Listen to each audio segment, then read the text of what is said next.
Salut,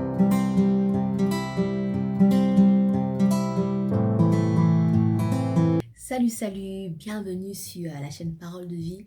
Si tu es nouveau, je te souhaite la bienvenue et je vais tout simplement te prier d'aller t'abonner, voilà, et de ne pas oublier de cliquer sur la cloche de notification, particulièrement sur l'option toutes les notifications. Parce que si tu laisses sur l'option personnalisée, c'est YouTube qui va choisir de t'envoyer les vidéos qu'elle a envie de t'envoyer. Et si tu es ancien abonné, en tout cas, j'espère que vous allez tous bien. Moi, je vais bien par la grâce de Dieu. Comme vous savez, cette année, voilà, on va beaucoup parler des enfants, on va beaucoup s'occuper des agneaux. Comme tu sais, le Seigneur Jésus a dit, paie mes brebis, mais n'oublie pas les agneaux. Donc cette année, on va vraiment travailler à paître nos agneaux qui sont tout simplement nos enfants. Donc aujourd'hui, je te reviens avec un sujet concernant les enfants, le baptême des enfants. C'est un sujet qui fait beaucoup polémique dans le milieu chrétien. D'autres se demandent, est-ce qu'on doit baptiser les enfants? Si oui, de quel âge à quel âge? Pourquoi est-ce qu'on ne doit pas baptiser les enfants? Donc je viens en tout cas aujourd'hui dans cette vidéo apporter ma pierre d'édifice à cette question. Donc si tu veux tout savoir, reste jusqu'à la fin. Donc voilà. C'est quoi le baptême? Avant de répondre à la question, doit-on baptiser les enfants? On va d'abord essayer de décortiquer le mot baptême. C'est quoi le baptême? Le baptême, c'est le mot baptizo en grec. Voilà, c'est un mot qui veut tout simplement dire plonger. Ça veut aussi dire immerger. Donc, lorsque tu entends plonger, immerger dans quelque chose, tu comprends que, entre parenthèses, le baptême que nous on faisait avant, parce que voilà, moi j'ai été baptisée étant petite, et même lorsque j'ai grandi, j'ai fait la catéchèse, je me suis baptisée, je me suis confirmée, comme on appelle, voilà, chez les chrétiens protestants évangéliques, mais on faisait le baptême par aspersion. Ce n'est pas le baptême dont la Bible parle. Tu comprends que le sens même du mot baptême, c'est plonger, immerger. On le définit aussi comme le fait de laver, d'accord, et de purifier une personne, d'accord. Donc, c'est ça la définition du mot baptême. L'action de baptiser, c'est plonger, immerger, c'est purifier, c'est laver. Maintenant, c'est quoi la symbolique du baptême? Qu'est-ce que le baptême symbolise? Le baptême symbolise tout simplement, lorsqu'on te plonge, la mort à ton ancienne vie et ta résurrection à ta nouvelle vie en Christ. Ça symbolise aussi, voilà, la sortie des ténèbres, d'accord, vers la lumière. Amen. Donc, tu meurs, voilà, ton ancienne vie et tu ressuscites en Christ. C'est ça la symbolique même du baptême. Et pour que tu puisses mieux comprendre ce dont je suis en train de parler, je vais te prendre un exemple terre à terre, un exemple naturel. Voilà, je vais te parler d'un baptême qu'on pratique dans le monde. C'est le baptême étudiantine. D'accord, donc je ne sais pas si ça se passe dans tous les pays, mais en tout cas ici en Belgique, lorsqu'un élève passe de son statut d'élève à étudiant, c'est-à-dire que lorsqu'il rentre à l'université, il y a une soirée qu'on organise comme ça à l'université où on accueille les nouveaux venus, on les appelle les bleus, et au cours de cette soirée, on va les faire boire à outrance, c'est-à-dire qu'on va les immerger dans la bière. Amen. C'est-à-dire, on est en train de dire qu'on est en train de dire en fait, tu passes de ton statut d'élève, de ta vie d'élève à ta vie d'étudiant. Donc, tu comprends que le baptême, c'est un passage. Amen. Tu te déplaces d'un point A à un point B. Donc, c'est voilà, c'est tout simplement ça le baptême. Tu quittes ta vie de pécheur, voilà, à ta vie d'enfant de Dieu. Donc, tu pars d'un statut à un autre statut. C'est ça le baptême. Amen. Maintenant que tu sais c'est quoi le baptême, alors moi je vais te parler quelles sont les conditions, quels sont les critères qui vont permettre à quelqu'un d'aller se faire baptiser. Il y a un seul critère j'ai envie de dire, c'est 2 en 1. Il faut premièrement que tu sois né de nouveau. Et la nouvelle naissance, quand je dis 2 en 1, bon, on va dire la nouvelle naissance. Mais la nouvelle naissance se fait en 2 points. Il y a un processus de repentance qui doit se faire. Il y a un processus d'invitation de la personne de Jésus dans ta vie. Donc, la repentance, d'accord? Et ensuite, tu invites le Seigneur Jésus dans ta vie. C'est ça la nouvelle naissance. Et pour aller plus en profondeur, je vais tout simplement t'inviter à aller regarder la précédente vidéo que j'ai faite lorsque j'ai parlé de la nouvelle naissance chez les enfants. Tu vas comprendre c'est quoi la nouvelle naissance. Et si je vais vite t'expliquer, en fait, tu n'es plus né de la chair ni du sang, c'est-à-dire de la volonté de ton père et de ta mère, mais tu es né de Dieu, tu es né de l'Esprit. Et la naissance de Jésus, en fait, explique clairement la nouvelle naissance. Christ n'est pas né de Marie et de Joseph, quoique c'est Marie qui l'a porté dans son sein. Christ est né de l'Esprit. C'est ça la nouvelle naissance. Mais voilà, ça doit se faire pour nous, les êtres humains pécheurs. Il faut d'abord qu'il y ait un processus de repentance. Tu dois te repentir et ensuite tu dois inviter Christ dans ta vie. On va prendre Matthieu 3 du verset 5 au verset 6 qui dit, ici il s'agit de Jean-Baptiste lorsqu'il il prêchait pour la venue du Seigneur Jésus et qu'il exhortait les gens à changer d'attitude. On dit que les habitants de Jérusalem, de toute la Judée et de toute la région du Jourdain se rendaient vers lui, reconnaissant publiquement leurs péchés, ils se faisaient baptiser par lui dans les eaux du Jourdain. On dit bien qu'ils reconnaissaient, c'est-à-dire tu vois qu'il y a eu un processus de repentance, d'accord? Ils reconnaissaient leurs péchés et ensuite ils faisaient, j'ai envie de dire, ils faisaient la prière du salut.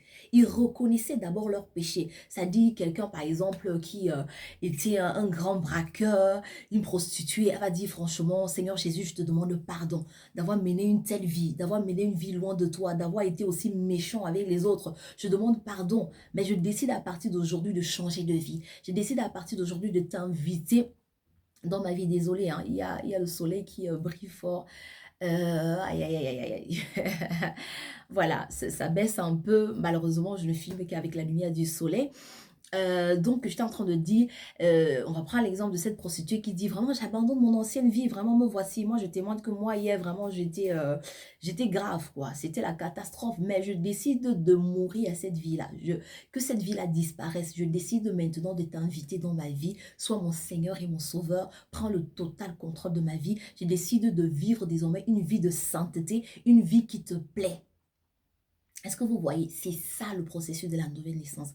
Repentance et invitation de la personne de Jésus. Ce n'est qu'après ça qu'on te baptise. Ce n'est qu'après ça qu'ils étaient plongés dans l'eau par Jean-Baptiste. C'était pas le contraire. D'accord? C'était pas on te baptise et après tu acceptes Jésus. Non. Donc maintenant, concernant les enfants, répondons maintenant à cette question. Avec tout ce que je viens d'expliquer, tu comprends qu'on ne peut pas baptiser les enfants. Moi, je vais prendre les enfants de la tranche d'âge de 0 à 6 ans.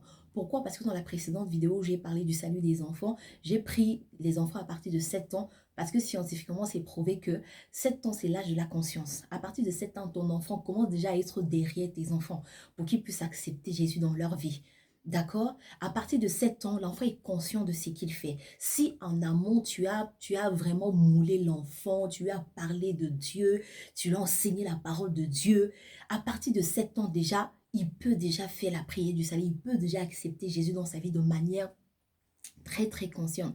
Donc ici, on parle du baptême des enfants de 0 à 6 ans, tu ne peux pas baptiser ton enfant. Tu comprends que tu ne peux pas baptiser ton enfant parce que les critères pour pouvoir passer au baptême ne sont pas réunis. L'enfant ne peut pas se repentir parce que pour passer d'un point A à un point B, il faut que tu te rendes compte que le point A, là où tu étais là, c'était mauvais. Il faut que tu prennes conscience que ton ancienne vie était mauvaise. Il faut que tu prennes conscience que tu es un pécheur avant de pouvoir crier au Sauveur. Est-ce que vous comprenez? Donc, l'enfant ne peut pas faire ça parce qu'il n'est pas conscient. Tu baptises l'enfant de 0 ans, comme on a l'habitude de faire 1 an, 2 ans. Qu'est-ce qu'il sait? Il ne sait pas ce que vous êtes en train de lui faire. Vous voyez un peu l'affaire. Il ne sait pas ce qu'on est en train de lui faire. Il n'est pas conscient du tout. Donc, on ne peut pas parler du baptême des enfants de 0 jusqu'à 6 ans. Même 7 ans, 8, 9 ans, si il n'est pas né de nouveau, tu ne peux pas baptiser ton enfant de 7 ans, 8 ans, 9 ans. Voilà, quoique à partir de 7 ans, c'est l'âge de la conscience morale. Mais même à cet âge-là, s'il n'a pas accepté Jésus, on ne peut pas parler de baptême. Amen, amen. Donc voilà, et en tout cas, avant de terminer, je vais quand même répondre peut-être à un parent qui est en train de se demander, alors qu'est-ce que je fais avec mes enfants? Maintenant que voilà, je comprends que je ne dois pas baptiser mon enfant, voilà, qu'est-ce que je fais avec mon enfant? Et je vais faire aussi une parenthèse pour dire qu'il y a des gens, par exemple, qui vont dire, ah non, en général, voilà, je ne vais pas citer une religion ici, mais il y en a qui disent que non, l'enfant se baptise quand il est bébé, et après, lorsqu'il grandit, c'est alors qu'il fait la catéchèse, c'est-à-dire qu'il apprend à connaître Jésus, et après, il se confie. J'ai envie de vous dire que Il n'y a pas de confirmation dans la Bible. Restons dans la Bible. Il faut qu'on soit biblique dans tout ce qu'on fait. Il y a des choses qui ont été rajoutées par les hommes, c'est-à-dire par la religion. Ce n'est pas biblique la confirmation. Dans la Bible, nulle part on a parlé de confirmation, nulle part on a parlé du baptême des enfants qui grandissent et après, là, ils apprennent à connaître Jésus et puis ils se confirment. C'est pas vrai. C'est pas vrai. On a lu avec Jean-Baptiste ici là, que les gens se repentaient et ils acceptaient Jésus dans leur vie. Ce n'est qu'après qu'ils étaient baptisés. On parle du baptême, on ne parle pas de la confirmation. Il y a trois types de baptême dont la Bible parle. Il y a le baptême d'eau que Jean-Baptiste donnait en vue de la repentance et le baptême de feu, et le baptême du Saint-Esprit. Jean-Baptiste lui-même dit, celui qui vient après moi, je ne suis même pas digne de délier la courroie de ses chaussures. Lui, il va vous baptiser de Saint-Esprit et de feu. Mais Jean-Baptiste donnait le baptême d'eau, c'était le baptême de la repentance. Amen, amen. Ça, c'était tout simplement une parenthèse vraiment pour clarifier les choses où les gens vont venir dire, ah non, voilà, parce que j'ai envie de vous dire que moi également, j'ai grandi dans une famille chrétienne hein, où on s'est fait baptiser quand on était bébé. J'ai fait ma catéchèse quand j'étais grande et je me suis confirmée. Mais la vérité, c'est que moi, je ne savais pas ce que je faisais. Vous voyez un peu, c'est-à-dire que je le faisais par religion. Je faisais par religion parce que voilà, je devais chanter dans la chorale, il fallait des conditions, mais ce n'était pas une vraie rencontre personnelle que j'avais fait avec Christ. Voilà, et quand j'ai donné ma vie au Seigneur Jésus en 2015, quand j'ai vraiment rencontré Christ, j'ai décidé de refaire mon baptême parce que j'ai compris même c'est quoi le sens du baptême. C'est l'immersion, ce n'est pas l'aspersion. Là, j'ai refait un baptême d'immersion. Amen. Donc voilà, c'était juste une parenthèse. Et je vais tout simplement répondre à une maman ou à un papa qui se dit, bah maintenant, qu'est-ce que je fais avec mon enfant peut-être de 0 à 6 ans et même celui de 7, 8, 9 ans voilà, qui n'a pas encore accepté Jésus dans sa vie. Voilà. Euh, je vais te parler dans la prochaine vidéo de ce que tu peux faire au lieu du baptême. Il s'agit de la consécration ou de la présentation des enfants. Voilà. Donc, je vais développer ça dans une autre vidéo pour ne pas être très longue ici là. Si tu veux donc tout savoir, reste connecté et dans la prochaine vidéo, je t'expliquerai c'est quoi la consécration ou la présentation des enfants devant Dieu qui est vraiment, voilà, un acte très très important. Au lieu de baptiser ton enfant, consacre-le ou présente-le à Dieu. Mais on va parler de ça dans une autre vidéo. Je sais que ça commence à brûler, mais patiente encore et reste connecté. Voilà, donc je vais m'arrêter ici. Si cette vidéo t'a parlé, si ça t'a béni, n'hésite pas de partager, voilà, de liker. Et de commenter. Et voilà, je voulais tout simplement dire, si vous voulez qu'on développe le sujet sur le baptême du Saint-Esprit, c'est quoi le baptême du Saint-Esprit et le baptême de feu, mettez-moi ça en commentaire. Et puis dans une autre vidéo, on parlera de cela. Amen, amen. Sur ce, je vous dis à très bientôt dans une autre vidéo sur la chaîne Parole de vie. Soyez abondamment bénis.